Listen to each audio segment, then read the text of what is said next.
Homebrewers that are looking to up their game in the packaging department need to look at this because it's next level.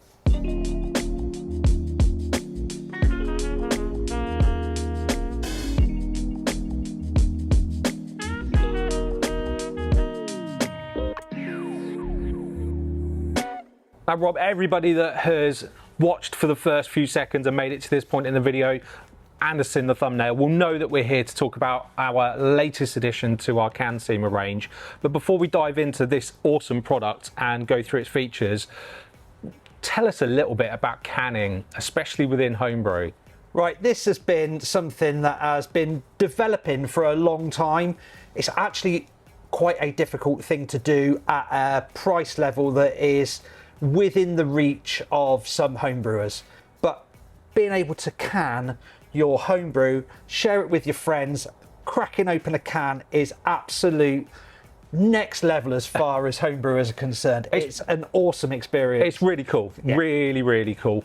And with that, actually, the equipment that surrounds being able to can your homebrew, the filling machines that are now available, makes the whole process easier, quicker, and with much less oxygen pickup, which is massively important. Yeah, the quality that can be achieved now in terms of, you know, the thing we really look at, which is dissolved oxygen or total packaged oxygen. The technology that's available means that you can actually get that really low, which is perfect, especially if you're planning to send beers into competition. You know, a lot of the major competitions now here in the UK are allowing canned entries, which is quite a new development. You know, actually canning technology has been around for a little bit longer now than actually those canned entries being allowed to be submitted.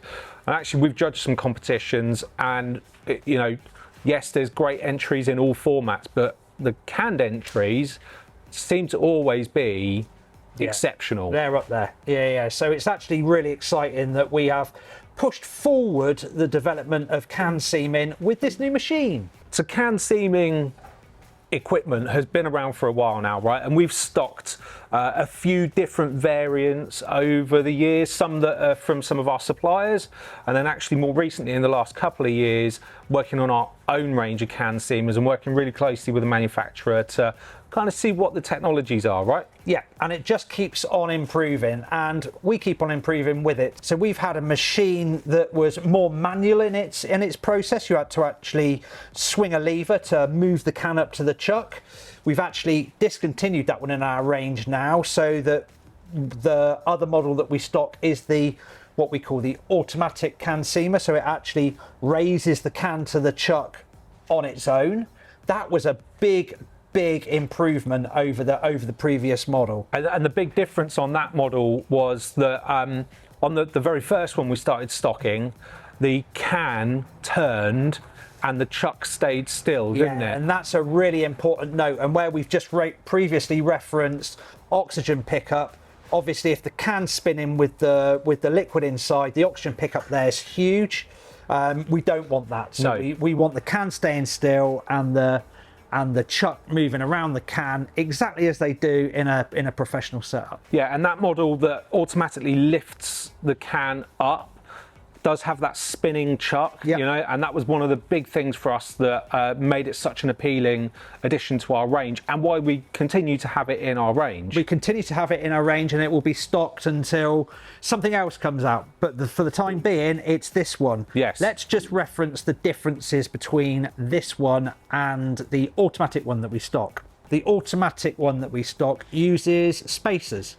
So it will do 330, 440 and 500 ml cans. For each one of those cans, you have to use a different spacer. Yep. Now, this machine does away with the spacers completely. Much more automated. So it's actually got level sensors in here. So basically you put the can on, you hit the button, and that's it. It seams the can. But it also means that you can do different size cans really easily within the same batch. Yeah, and actually that's really beneficial now with some of the other filling technology that's out there where you can have presets like the wrapped bottle and can filler from Kegland. You can have different presets in there, so very quickly switch between sizes of fill. You know, you might have a few presets like 330, 440 and 500 ml cans, but you can have bottle presets for like 750 ml bottles, loads of different things. So actually, if you want to do some different size fills throughout your run, this means that actually you don't have to do anything with the machine. You just put the can on, once it's filled, press go.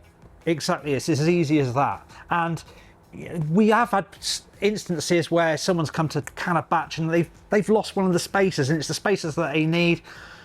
It's really frustrating. You don't need that with this machine. So we've already talked about the main feature then, Rob, that it automatically adjusts itself to the height of the can, and we'll jump on to actually seeing it in operation in a minute. But what are some of the other features that maybe we want to just talk about in regards to this machine? So, nice, solid, robust construction.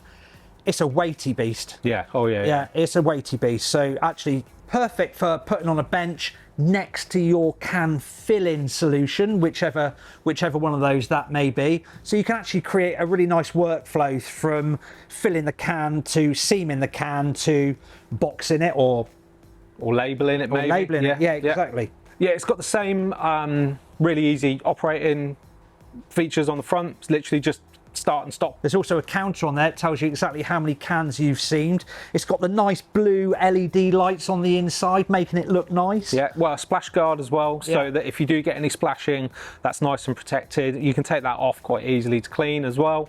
But James, actually, it's basically as simple as sticking a can on and hitting the button. There is something else as well that I like. Down at the bottom here, where you place the cans, there's like a little sort of carousel feature which opens up so that it'll adjust to the width of the can. Yeah. So because it's got this adjustable kind of spacer at the bottom, which adjusts to the width of a can, does that mean it can seam different widths of cans? James, it will seam any can that uses the 202 CDL lids. Now the most common ones are the 330, 440 and 500ml cans. We are seeing some companies, some specialist companies, and not necessarily beer actually, they're using PET cans, and they come in various different shapes and sizes, but if they use that 202 CDL lid, then this will seam it. Right, okay, nice. And obviously there are some bigger cans as well, like wider cans that can take larger volumes. But again, as long as it takes that same lid, then we're all good. As long as it's the CDL, 202 CDLs, then yes, it will seam it. And then obviously you've got carry handles for moving it around if you need to, which, ideally you want to kind of set it and leave it. But if you do need to move it around for cleaning, you can. There's a power off button on the back. So master switch to turn it on and off. Yeah, and the power supply for this is nice and simple. It's just like a standard kettle type lead. So that's enough chatting about the features. I think everybody watching this actually wants to see us seaming some cans. Awesome. Let's get the cans. Well, it's almost like you've prepared for this, Rob, because I see you've got 3 different cans there. Yep, we've got a 330, 440 and 500ml. It doesn't matter which one we start with. So let's choose the middle one, 440. Pop that on there. Do that up. Hit the button. Seamed, done. Let's do the 500ml next. Hit the button.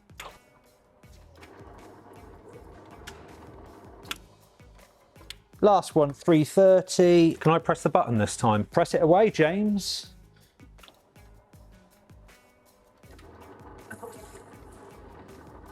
So that's a proper demonstration of it really doesn't matter what size the can is, the machine just works it out. Yeah, it's so clever, right? And like you said, means that we can change can size between our run. We don't have to worry about those chucks and losing them. Yeah. And it's really simple.